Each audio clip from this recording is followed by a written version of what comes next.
시청자 여러분 안녕하십니까? 지방자치 중점 소식을 전하고 더 나은 지방자치의 방향성을 제시하는 지방자치 1번지입니다. 우리나라의 농업농촌을 이끌어갈 차세대 청년 농업인이 절대적으로 부족한 상황이 계속되면서 우려가 커지고 있습니다. 이에 전라북도는 이 위기를 현장의 농민과 전문가와 함께 고민하고 해법을 마련하기 위해 미래 농업인력 육성 2차 워크숍을 마련했습니다. 유희광 기자가 보도합니다. 농촌 인력이 날로 고령화되고 있는 가운데 전라북도가 삼락 농정을 표방하고 있으나 도내에서는 젊은 농부를 찾아보기가 어렵습니다. 이는 농업인을 양성하는 학교와 농업 지원책을 펴는 지방자치단체가 서로 손발이 맞지 않아 농업을 전공한 젊은 인력들이 농촌에서 멀어지고 있는 것이 주요 원인으로 거론되고 있습니다. 또 통계청의 조사를 보면 1990년도 10.9%였던 전라북도 청년 농업 경영주 분포 비율이 2014년에는 10분의 1도 안 되는 0.9%까지 떨어진 것으로 나타났습니다. 특히 정부 다양한 인력 육성 정책에도 불구하고 농업과 농촌의 후계자 부족 문제가 전혀 해결될 조짐이 보이지 않아 농업계에 큰 타격을 주고 있습니다. 이에 전라북도는 27일 미래 농업 인력의 육성 정책 방향이라는 주제로 전북 농업 인력의 실태와 문제점을 파악하고 도차원의 청년 농업 인력 육성에 관한 논의를 벌였습니다. 이 자리에서는 취농 준비에 있어 조건정비 지원 확대 및 신규 취농의 안정적인 확보를 위한 실천적 연수기회 제공, 농업교육 시스템의 근본적 개선을 통한 농업계 고등학교 대학생의 신규 취농 촉진 대책이 검토됐습니다. 한편 전북도가 도차원의 청년 농업 인력 확대 대책 마련을 통한 청년 인력의 농가 재유입이 가능할지는 교육과 지자체의 소통 여부에 따라 판가름될 것으로 판단되고 있습니다. KLN 유희광입니다. 전라북도 전주시가 혁신도시 공공기관의 지역인재 35%를 의무적으로 채용할 수 있도록 하는 관련법 개정을 위해 전방위적 활동에 나섭니다. 김승균 기자의 보도입니다. 전라북도 전주시가 혁신도시 공공기관 지역인재 35% 의무채용 법제화를 위해 전방위적 활동에 나섭니다. 시는 7월 5일 국회에서 전국 혁신도시 단체장과 지역별 국회의원, 대학생 대표 등이 참석한 가운데 혁신도시 공공기관 지역인재 의무채용 법제화를 촉구하는 공동 기자회견을 가집니다. 또한 여야 3당 대표를 방문해 당론 채택을 촉구하는 등 다각적인 활동을 펼친다는 입장입니다. 이번에 열리는 기자회견을 통해 지역인재 의무 채용과 더불어 청년 문제 해결과 지역경제 활성화를 이루고 반드시 혁신도시 기관의 지역인재 35%를 의무 채용할 수 있도록 관련법 개정을 강력히 요청할 예정입니다. 이어 여야 3당 대표와 원내대표를 잇따라 방문해 6월 8일 입법 발의된 지역인재 채용 의무법이 조속히 국회를 통과할 수 있도록 당론으로 채택해 줄 것을 건의키로 했습니다. 전주시 기획조정국 관계자는 지역인재 의무채용 법제화는 지역에 살고 있는 대한민국의 국민으로서 절실함을 담고 있는 호소라며 반드시 20대 국회에서 관련법 개정안이 국회를 통과할 수 있도록 최선의 노력을 다하겠다고 말했습니다. KLN 김승균입니다. 전라북도 익산시 제3산업단지에 기술선도형 강소기업들의 이단 투자가 결정됐습니다.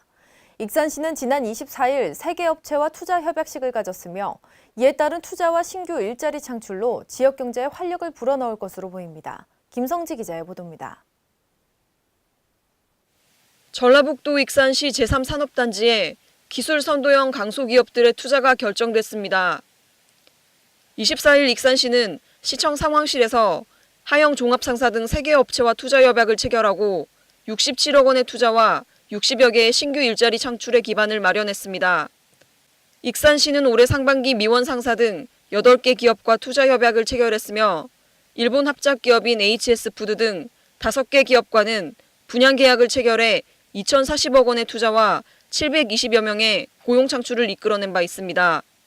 이날 정원율 익산시장은 투자를 결정한 3개 업체 대표에게 감사의 인사를 전하며 투자 여건 개선 등 기업하기 좋은 환경을 조성해 기업들이 지속적인 투자를 할 수 있도록 하겠다고 전했습니다.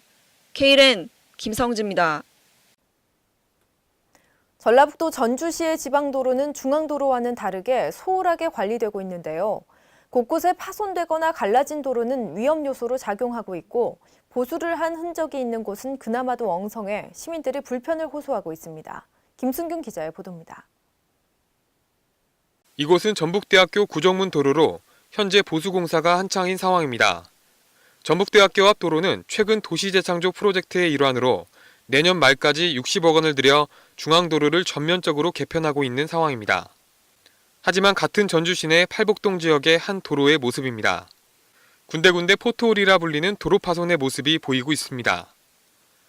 또한 도로 포장이 엉성하게 되어 있어 군데군데 도로의 노후화도 심하게 진행된 상황입니다. 이렇게 관리가 안 되고 있는 상태에 지역 주민들도 불만이 많은 입장입니다. 이쪽이 좁으니까 부대가 다니려면 이쪽 차가 이쪽 가면 자면 타이어가 파손되고 하니까 암만 해도 안 좋. 실제 이렇게 파손된 도로는 미관적으로 보기 안 좋을 뿐만 아니라 실제 차량 운행 시 사고가 날 위험도 높은 편입니다. 전주시 도로과 관계자는 실제 팔복동 지역이 공단 지역이라 대형 트럭이 많이 다니기도 하고 예산상으로 부족한 부분도 있어서 보수가 쉽지 않은 상황이다라고 말했습니다. 속히 전주시의 보수 대책이 필요한 상황입니다. K랜 김승균입니다. 주로 열대 지역에서 재배되고 있는 커피나무를 이제 지역 가까운 곳에서도 볼 수 있습니다. 이미 제주도와 고흥 등 남부지방 일부에서는 커피를 재배해 판매도 이루어지고 있는데요. 이번에는 전라북도 순창군이 커피나무 시험 재배를 추진해 새로운 6차 산업의 소득 작물로 기대하고 있습니다. 유희광 기자의 보도입니다. 국내 커피 시장이 4조 원 이상의 경제 규모로 성장하고 있는 가운데 전라북도 순창군이 커피나무 시범 재배 사업을 추진하면서 군민과 도민들로 하여금 관심을 한몸에 받고 있습니다. 군은 농업기술센터 과학영농실증포 연동하우스에 아라비카종 커피나무 450주를 토양재배와 화분재배로 나눠 식재하면서 새로운 6차 산업의 소득 작물로서의 역할을 기대하고 있습니다. 특히 군의 커피나무 식재는 급격한 기후변화에 따른 기온 상승으로 인한 재배작물이 변화를 거치면서 이에 발맞춰 아열대 작물을 지역에서 재배할 수 있게 됐습니다. 또한 관광과 체험을 연계한 상품을 개발 중에 있어 지역 경제 활성화에 크게 이바지할 것으로 보고 있습니다. 한편 군은 이번 식재한 2년생 450주의 커피나무에서 2017년 말부터 본격적인 열매 수확이 가능할 것으로 예상하고 있으며 농가를 대상으로 한 기술 보급 교육을 앞두고 있어 향후 생산될 커피의 재배 성공에 무게를 두고 있습니다. K랜 유희광입니다. 전국 최대의 블루베리 주산지인 순창이 본격적인 수확철을 맞아 지난 주말 이틀간에 걸쳐 블루베리 어울마당 축제를 개최했습니다. 순창군은 이번 행사를 통해 도시민들과 생산자를 직접 연결하는 새로운 도농 시스템을 창출해 좋은 평가를 받았습니다.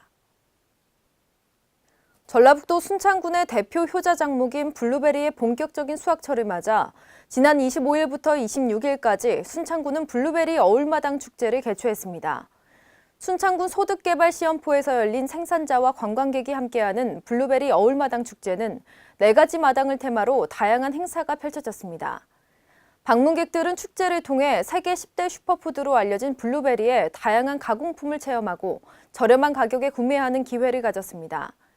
한편 전국 최대 블루베리 주산지를 자랑하는 순창군의 블루베리 수확량은 한 해 520톤이며 100억 원의 조수입을 기록하고 있습니다.